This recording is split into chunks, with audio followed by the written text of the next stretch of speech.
Capítulo 14.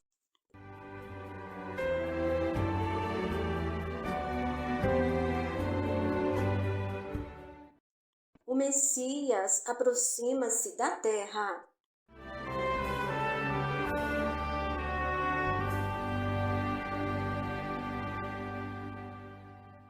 Os sacerdotes em Jerusalém desejavam ver Maria de Nazaré casada, e deveria ser com José ben Jacó, a quem o Sinédrio depositava muita confiança. José, por seu lado, se achava quase que desesperado. Ele já havia antes se decidido não se casar, querendo entregar-se a uma vida de trabalhos no templo dos essênios, junto aos terapeutas, em seus exercícios de caridade. Mas o que fazer diante de tamanha pressão?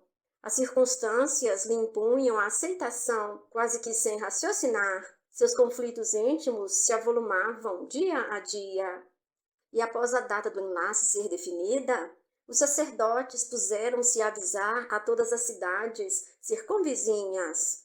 Maria, por sua parte, mudara sua personalidade desde que conhecera José. Esvaíra-se dela como por encanto aquela alegria constante que trazia, tomando seu lugar uma melancolia, e todos percebiam tal situação, o que fazia com que José se sentisse culpado e ao mesmo tempo ofendido.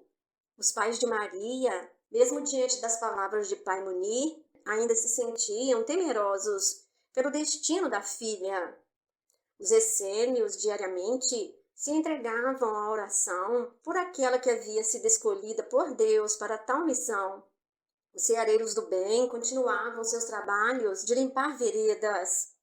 Elucida nos Miramês que o Cristo de Deus já se encontrava nas proximidades do planeta. E eis que a cerimônia do casamento compareceram muitos essênios que foram reconhecidos pelo casal. E somente não estavam presentes Pai Munir e Azedã Moá, por motivos de saúde.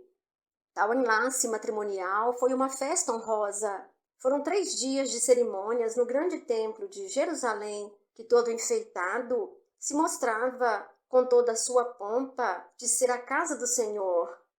Maria encontrava-se serena e imperturbável, refletindo intimamente nos acontecimentos. E José sofria com os conflitos dentro de seu coração, quando se deixava pensar nas coisas naturais da vida. E no findar das cerimônias, o casal foi conduzido a Nazaré, onde conversariam com as pessoas sobre a sua missão. Passando então algumas semanas, José não suportava mais tal ambiente, se sentindo deslocado das conjunções de tal programação. E o que mais o perturbava era o silêncio a que Maria se entregava. É então que José decide buscar a orientação de Pai Munir, confessando-lhe o seu drama íntimo. Sua esposa Maria o feria, pois que a sentia distanciada, como que desligada do mundo, não lhe dirigindo palavra alguma, e que mesmo que sendo muito bem tratado pelos seus pais, como a um filho, não estava suportando mais tal situação.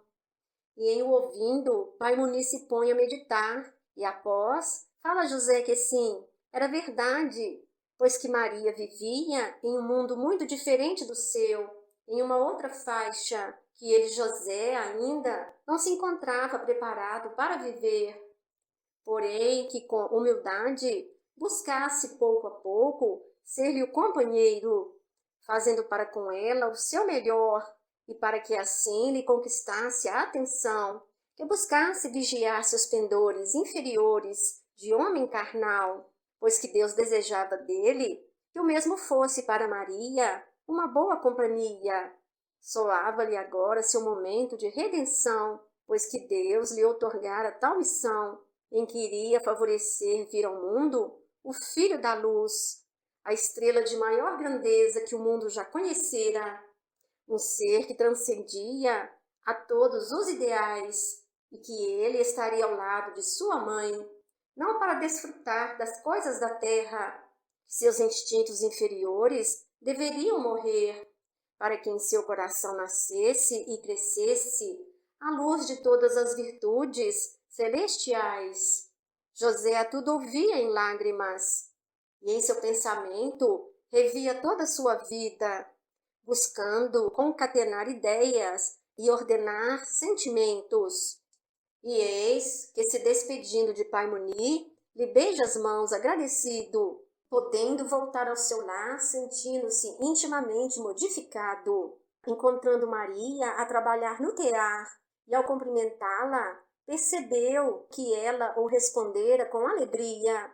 Miramês nos informa que, conforme o contrato de casamento da época, é que em 6 meses de casado é que deveriam viver maritalmente juntos.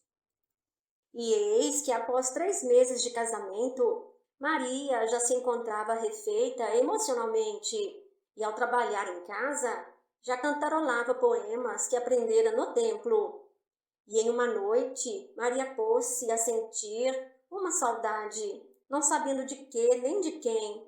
Porém, tal saudade era acompanhada de um estado de alegria, vislumbrando em sua mente, após uma sentida prece, a visão de um reino que ultrapassava a todo entendimento humano. E começou a partir daí a vislumbrar próximo de si 3 estrelas reluzentes que alardeavam.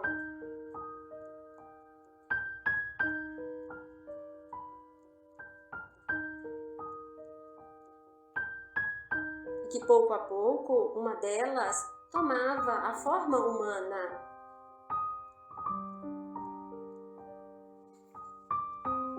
E lhe falava com doçura: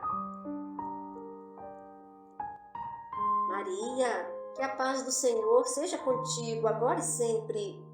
Eis que bendita és entre todas as mulheres, por teres sido escolhida para receber em teu seio a luz da vida de todas as criaturas da terra.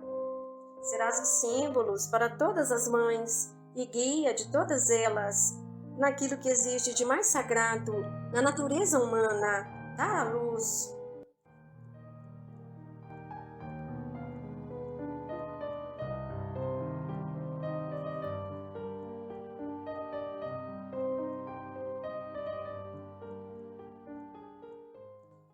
Informando também que o Messias já se aproximava dos arraiais da terra, que esperasse e trabalhasse, confiando e alimentando a esperança.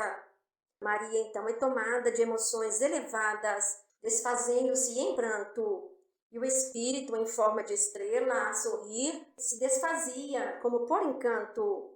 E após as 3 luzes foram em busca de José, e o inundando de fluidos superiores, o levaram a dormir, e desdobrado não os via, mas podia ouvir nitidamente aquele anjo a lhe falar de sua responsabilidade perante aquela que assumira como esposa e do filho qual ela iria receber.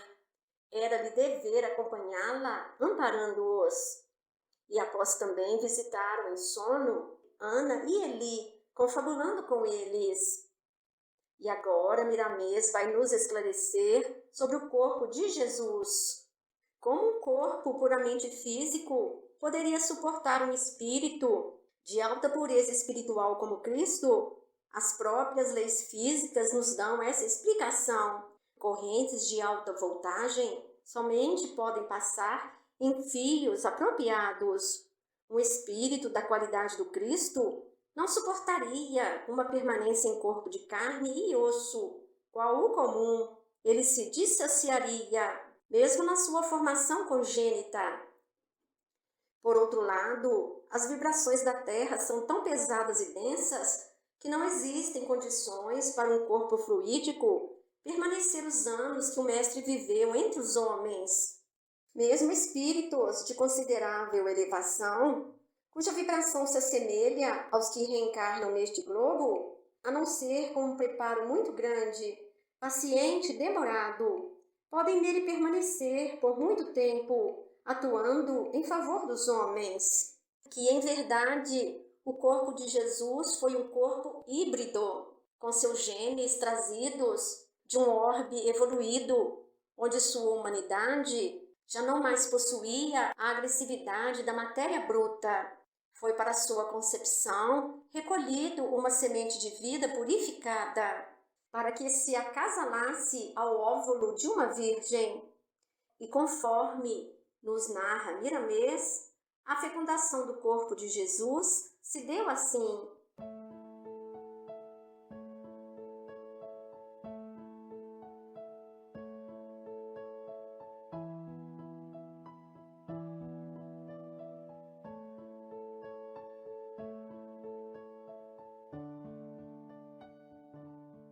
Maria encontrava-se em seu leito, quase dormindo, quando pressentiu a presença de seres de luz, sendo que um, em suas mãos, trazia algo que irradiava uma luz intensa, uma microvida, nos diz Miramês, de difícil observação. E este ser de luz, com toda a ternura e respeito com que um santo pode se manifestar, aproximou-se e depositou no ninho uterino de Maria aquela semente geradora de vida.